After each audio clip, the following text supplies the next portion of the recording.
Welcome back to What You'll Learn. My name is Adam Ashton. My name is Adam Jones. Today we're super excited to review the book, The 7 Habits of Highly Effective People by Stephen R. Covey. What an I think Covey. Yeah. Mate, what an absolute weapon of a book. This is phenomenal. This is my absolute number one. Yeah. Mate, me too, actually. It's both of our favourite books, so it was inevitable that we're going to review this book. Yeah, for me, this is like a clear number one, like a long way back to number two. I think you're not quite as strong on that, but still number one. Yeah, definitely. So yeah, the subheading is Powerful Lessons in Personal Change. Mate, I can't recommend this enough. We don't really push books onto anyone. I want to push this one onto you. I want to say, if you're going to buy one book this year, buy this and read it. We were saying before we started the interview, look, we hope we do this book justice. Yeah, correct. Hopefully. Yeah. I want to do about a 5-hour episode, but we'll try and keep it down. We'll try and keep it down. Yeah. Mate, so Stephen Covey, he was a full Mormon. He's got 9 kids and 54 grandkids at the time of this was published. But mate, he's an absolute genius. I don't know, I just love this book. Yeah, so this is the third time I've read the book. So the first time had a different impact to the second time, and now the third time. So it's always, every time I've read it, I've learned new things from the book. So nice. And it is timeless, and I think you can read it any time of any stage of life and get something out of it. Spot on. This is one that I would say this is absolute everybody should and must read. Yeah. Mate, so we'll get into it, hey? So in the foreword, there's one good thing I want to take out, and it's very applicable to our podcast in general, and that is to learn and not do is really not to learn. Yeah, spot on. He even says in here, as you're reading this, read it as though you're about to teach it in 48 hours if you had to teach a class. Don't just passively read it, read the words and try and learn it, but he says take it on as though you're about to teach someone else it and really get involved and really, as you say, do it. That's right. Apply what he says. So the purpose of the book, it says it takes change from the inside out approach, which goes into the personality ethic versus the character ethic. So the personality ethic, which is very popular in a lot of books, it's to do with social image consciousness and techniques and quick fixes and social band-aids and aspirin and all that kind of stuff. Whereas this book, The 7 Habits of Highly Effective People, it goes into the character ethic, which is all about working on yourself. So the character ethic is the idea that a person advances based on character, not these techniques. He talks about, as you say, that inside out, that outward success versus the inner hunger, in that he calls it secondary greatness is that public recognition of your success, whereas the primary greatness is that being good for yourself. And he's got another book here called Primary Greatness, which is all about that, as you mentioned, Matt, being just a fucking good bloke, first and foremost. So at the start of the book also, it goes into the power of a paradigm. So this is why we read books, I think, is to get paradigm shifts. You look at things from a different point of view. Yeah. So this book tells you've got all these different points of view, and this book tries to give you a certain number of paradigm shifts. And certainly for me, there was like 3 or 4 paradigm shifts the first time I read it. Yeah. So what he says is the paradigm is the way we see the world. It's our perception, our understanding, our interpretation. It's almost the map or the glasses through which we see the world. He says we've all got 2 maps, the reality versus the values. So the way things are versus the way we see things, or the way we think things should be. In that 2 people can see the same thing, both have different interpretations of it, and both be right, even though they're thinking the exact opposite things just because of their paradigm, the way they're looking at it. Yeah, so he has a really powerful thing in the book, and that's like he has this image, and before he shows you this image, he shows you a picture of this kind of sexy French woman looking into the distance, and on the next page, he's got something similar, and there's 2 ways you can see the same image, and one is there's an old lady, really old, ugly looking hag, and big nose and shit, or a sexy French woman. So if you're conditioned to see the French woman the first time, when you look at that image, you're going to see the sexy French woman. The people who see a picture of an old lady beforehand, they're going to see a picture of the old lady. So what Stephen Covey used to do he used to lecture at universities. He'd show half the class the hot French girl before, and half the class the old hag, and then he'd put the image on the screen, and then half the class would they'd argue about what they see on the screen. So in reality, they're looking at the same thing, but two completely different perceptions of the same thing.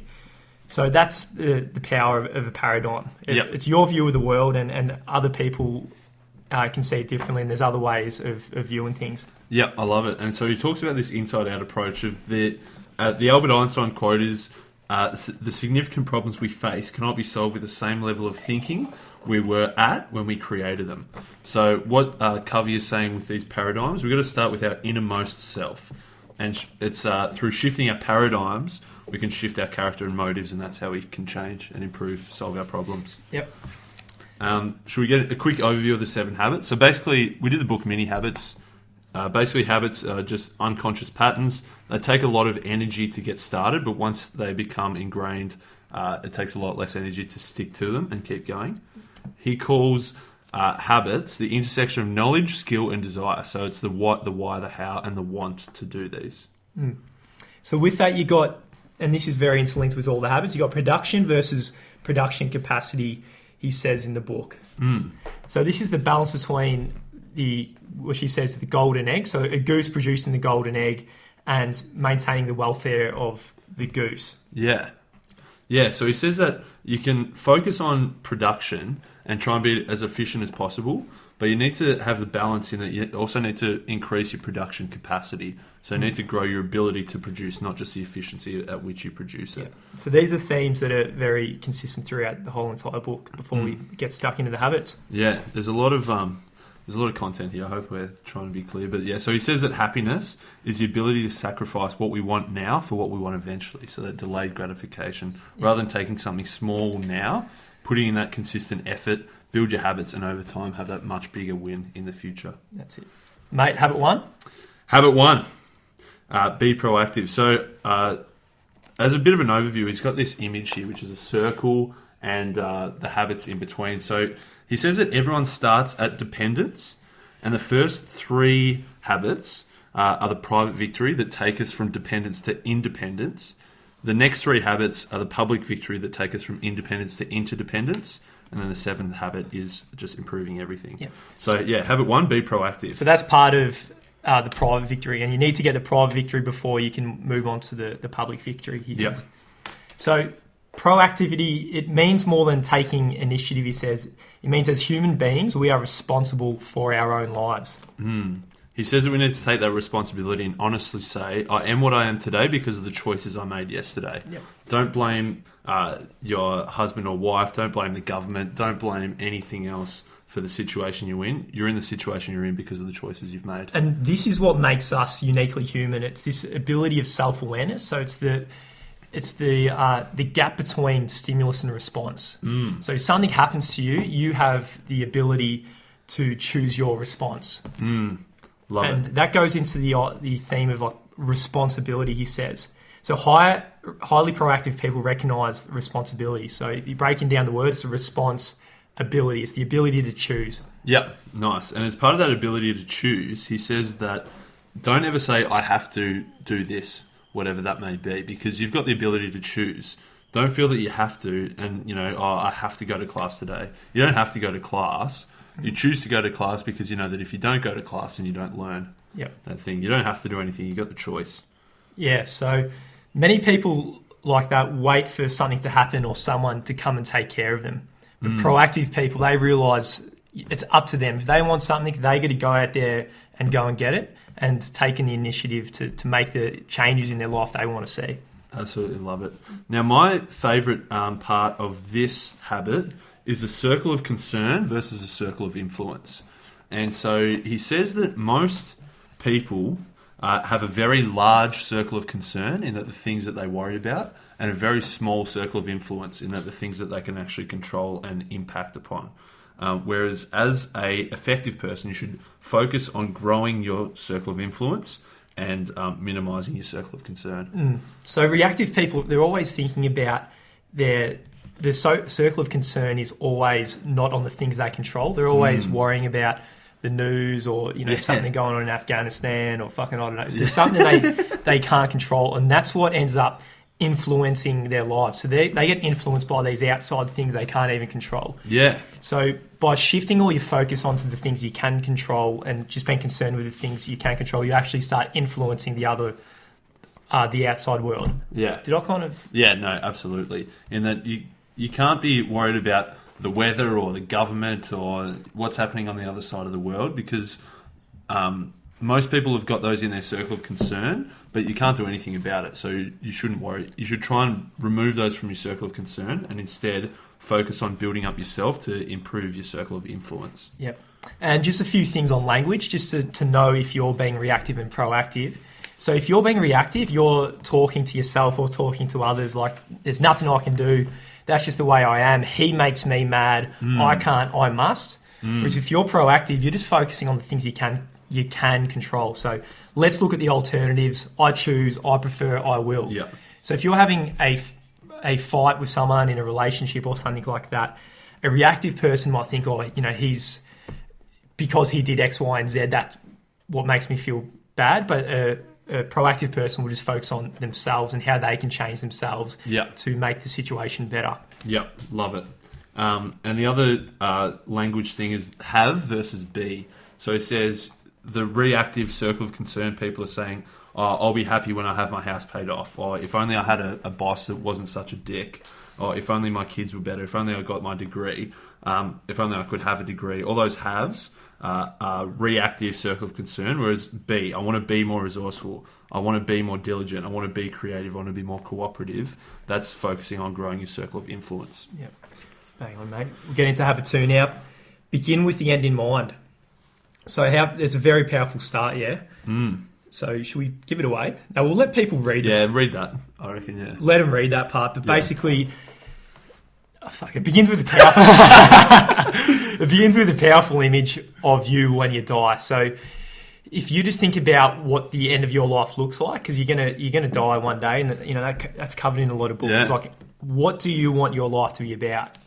What is your life about, basically?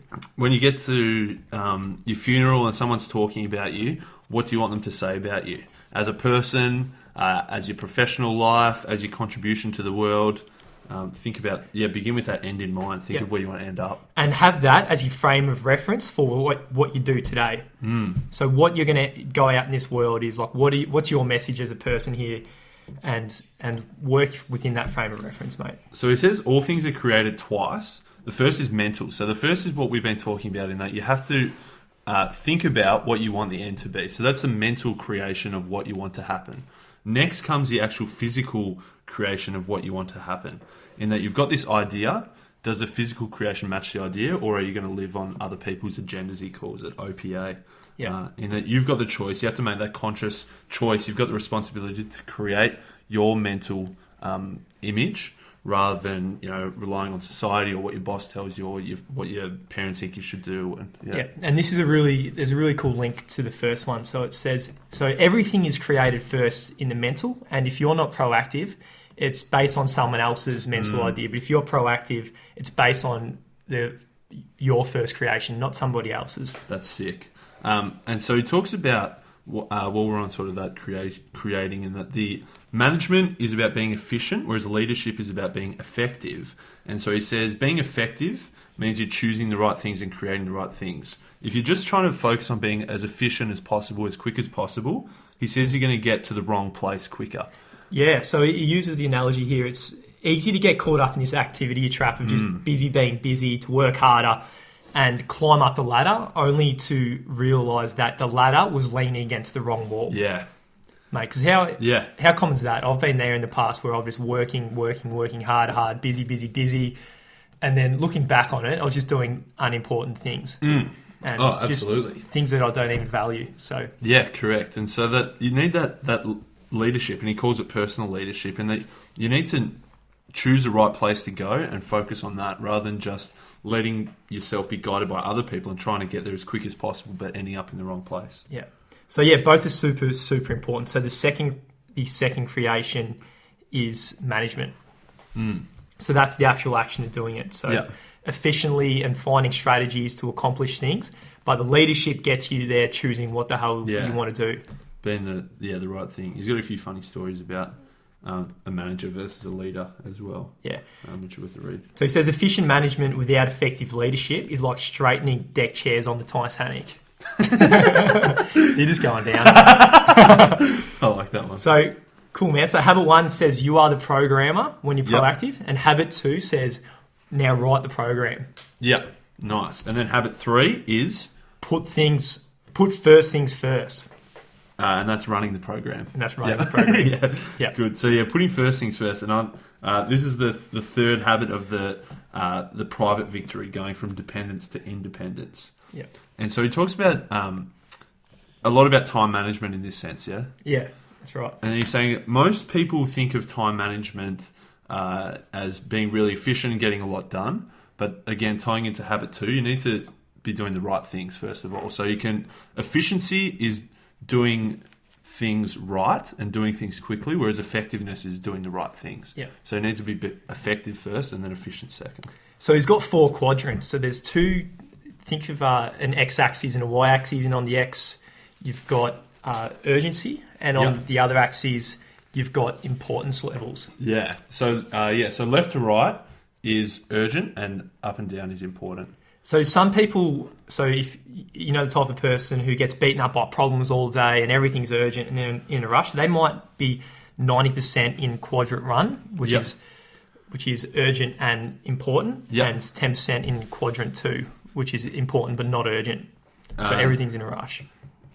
Yeah, correct. So, and then they'll sometimes try and escape and watch TV or drink beer and stuff, and that's escaping to quadrant 4, which is not urgent, not important. Yep. So basically you've got quadrant 1, important and urgent, that's all your crises, your firefighting sort of stuff.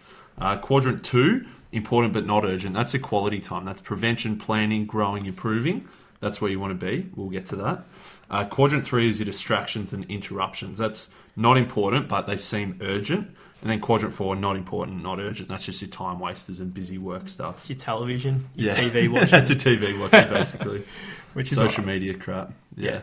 Which is good to a point, isn't it? Yeah. So basically, the big man, Stephen Cove, says we want to be focusing as much time as possible on quadrant 2. Yeah. And so that's growing our production capacities we talked about in that, improving yourself, whether that's reading books, building relationships, even exercising, things like that, planning for new opportunities. So it's the important but not urgent, all the important but not urgent things. So I think at the start of the chapter, I don't remember exactly off the top of my head, but he says, if there's 2 actions you could do more of that, it would dramatically improve your life, what are they? Yep. And then at the end of the chapter, you kind of realise that it's important but not urgent things. Yeah. And they're the things we don't do. So it might be going out and writing a personal mission statement or something, which is, some people turned off by that kind of stuff. But it's all the things that you're kind of directing your life, really.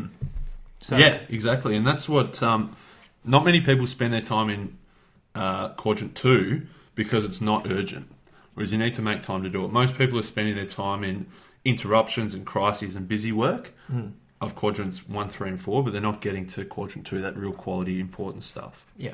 So another throwback to the first part, it's like no matter what you're doing, whether you're a student or a fashion designer, if you have the vision to go and proactivity to go after your quadrant 2 activities, then that's you're highly effective. Yeah, nice. So he says to get to quadrant 2, we need to take time from 3 and 4, which is your not important stuff. So your interruptions, your time wasters, take away from there and add it into quadrant 2, and then as you gradually go and build quadrant 2, that's building prevention. So the distractions, the interruptions, they won't pop up so much, so you can focus even more time.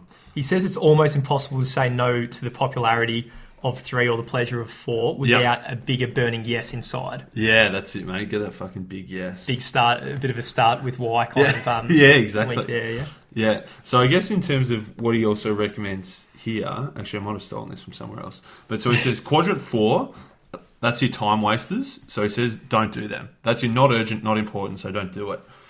Quadrant 3 is your interruptions and distractions. They're urgent but not important. That's what you delegate. Get someone else to do it. Quadrant 1, urgent, important. You have to do it, so do it now. And quadrant 2 is your important but not urgent. That's a really important shit. You got to schedule that. Make sure you do it. Because it's easy to forget about. Mate. Whew. Good shit. Good so shit. That's private victory, yeah? Mate, we are now independent. Yeah. So now you're independent. You got your shit together. You're managing yourself. And, you've probably in the top 1% of the world. Yeah. So the next, we're going from independent to interdependent. In that, yeah, we can do shit by ourselves, but doing shit by yourself, you're not going to be as effective as if you can include everybody and work together. So habit 4, mate, is think win-win. Think win-win. This is one of the coolest chapters ever. Yeah, you like this one? Yeah. So basically, you can either obviously win or lose, and the way you think about that, you can either think about having win-lose, where you win and the other person loses.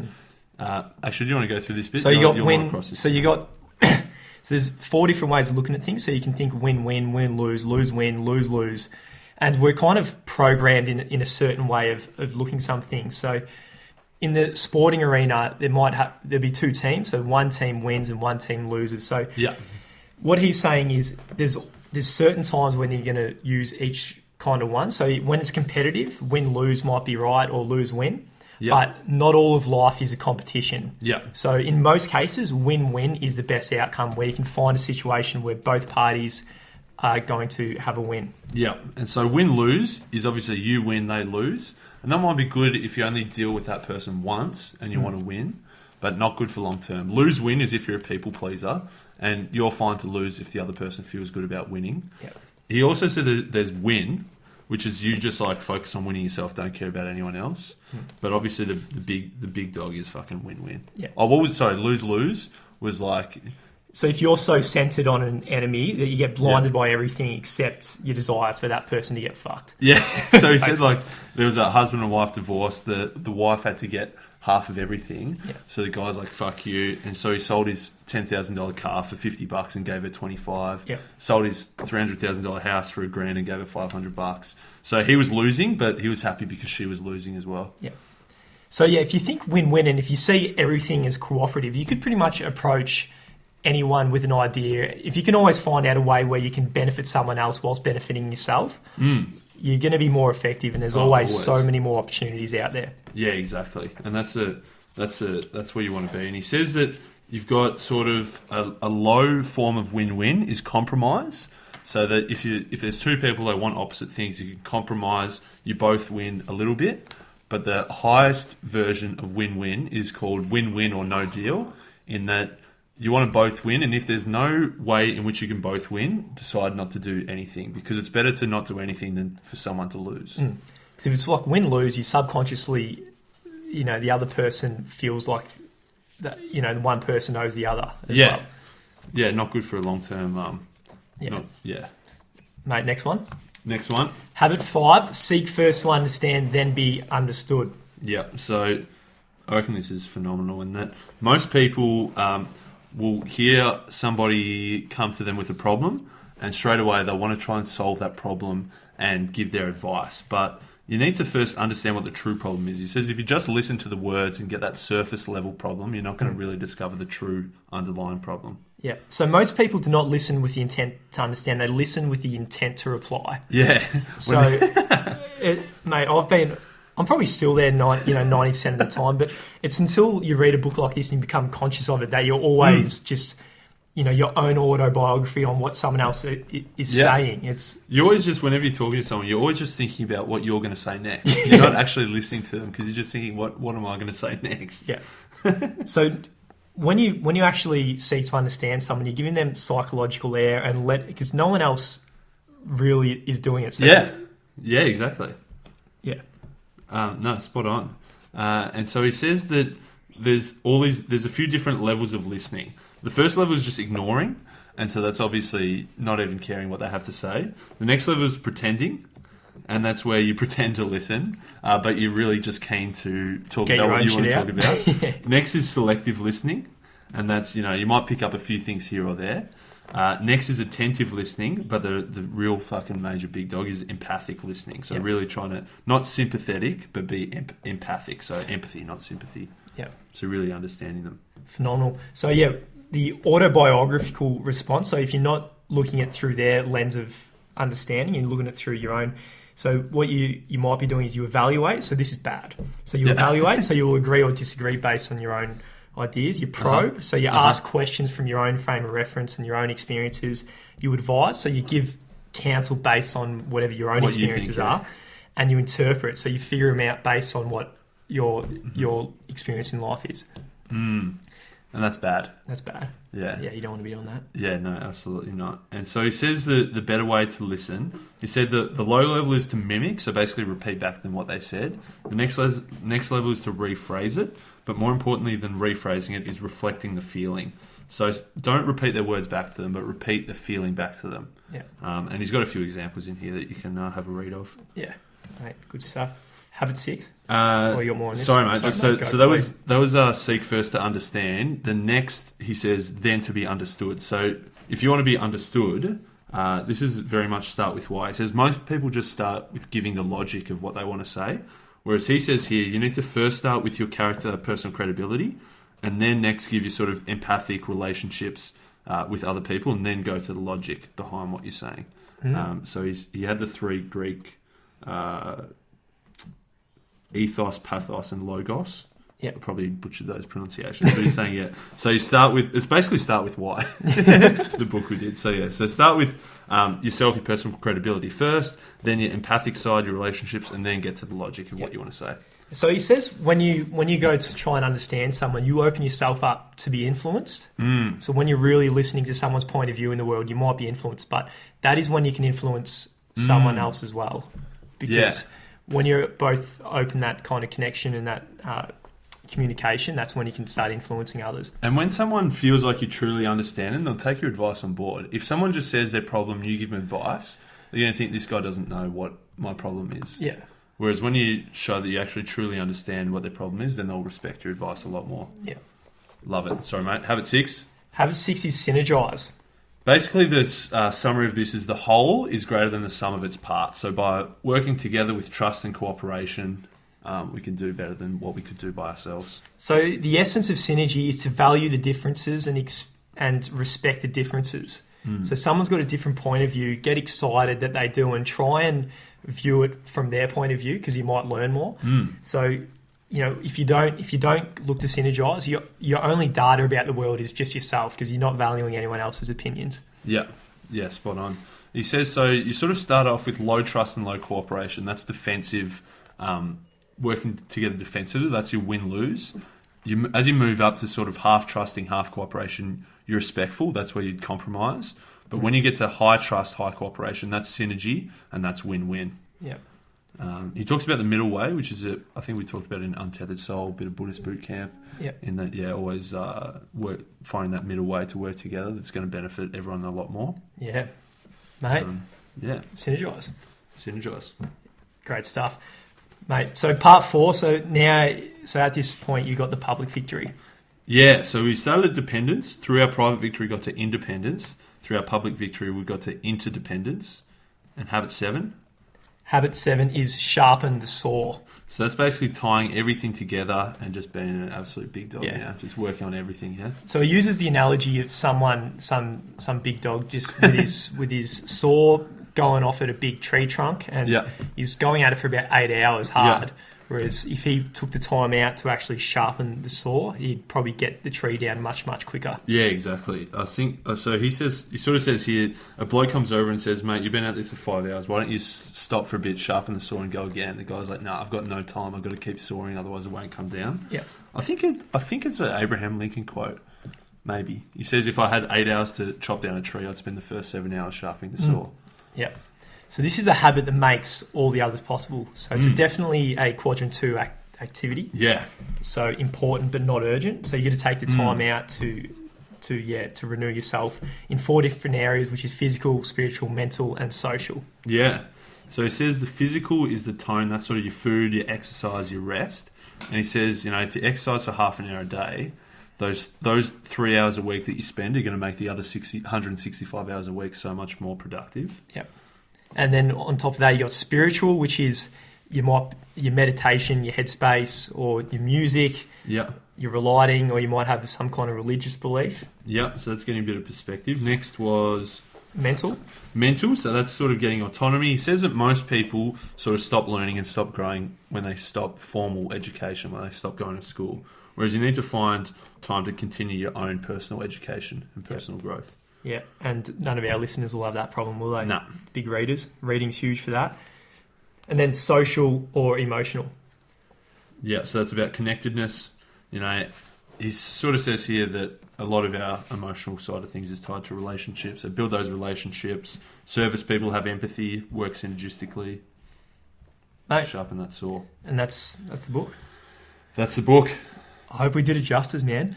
I hope so. There's a lot in there that we went through quick, but really if you haven't read it before, I reckon you're going to have 1 to 3 paradigm shifts. Oh, yeah. Yeah. And I even don't know. up to 7, potentially. Potentially 7. The first time I read it, man, Proactivity was by far, that probably is the best, one of the most influential chapters of my life. Yeah? Yeah, it's the first time I realised, you know, if you don't do it, no one else is coming. So if you want something, you got to go out there and do it. That's a massive one. I think for me, a big one was seek first to understand, then to be understood, because you always, when you're listening, you're just not really listening. You're just thinking about what you want to say next. Yeah. Whereas taking that time to actually understand their point of view first before you respond. Yeah. It's difficult though, isn't it? Oh, yeah. It's got to be a habit. It's hard to install into your life, but you can really, it's easy to see how if you practice all these principles, how you would be an extremely effective person. Mate, I'm going to say this is my number one book by a long, long way. Yeah. As I said, don't really push it, but yeah, grab a copy of this book. If you want to grab it, there's a link in the description. I'll find it yourself. Yeah. It's a fucking good book. Have a read. Mate, there's 7 different books in the one. Oh, yeah. Definitely. Yeah. So it's good stuff, mate. Should we sing the habit song? The effective habit song. Yeah. Let's sing the song of the effective habit.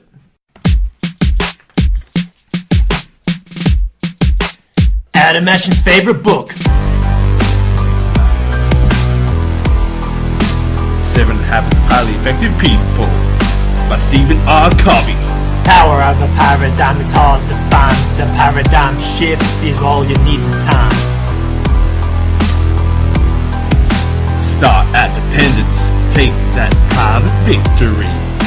The time between stimulus and response, that's what makes you human, baby. You're human. Be proactive. Begin with the end in mind and put first things first. Responsibility. You've got the responsibility of your own life. It's yours, motherfucker. It's yours. Do the actions. Now you're independent. Oh. Now it's time for public victory. Think win-win. Seek first to understand and then to be understood and synergize. Life is cooperation, it's not competitive. Think win-win, win-win. Everybody can win. Abundance on the world, yeah. Abundance on the world, yeah. Abundance on the world. Now you're interdependent. Interdependent, motherfucker. Now it's time to sharpen the saw. Grab your chainsaw and sharpen the saw. If you're gonna chop down a tree in 8 hours, spend 1 hour. Hang on, 7 hours. Sharpen that saw. Sharpen it, baby. Sharpen it. Physical, spiritual, mental, social. Sharpen. Stephen R. Covey, he loves God. He loves his motherfucking God, yeah. He's a Mormon. He has 9 children and 54 grandchildren. Sharpen the saw, Covey. Sharpen the saw. Should we get him on? He's there. Sharpen the saw. Sharpen the saw, baby. Sharpen the saw. Sharpen the saw, baby. Covey, oh, more Covey, boy.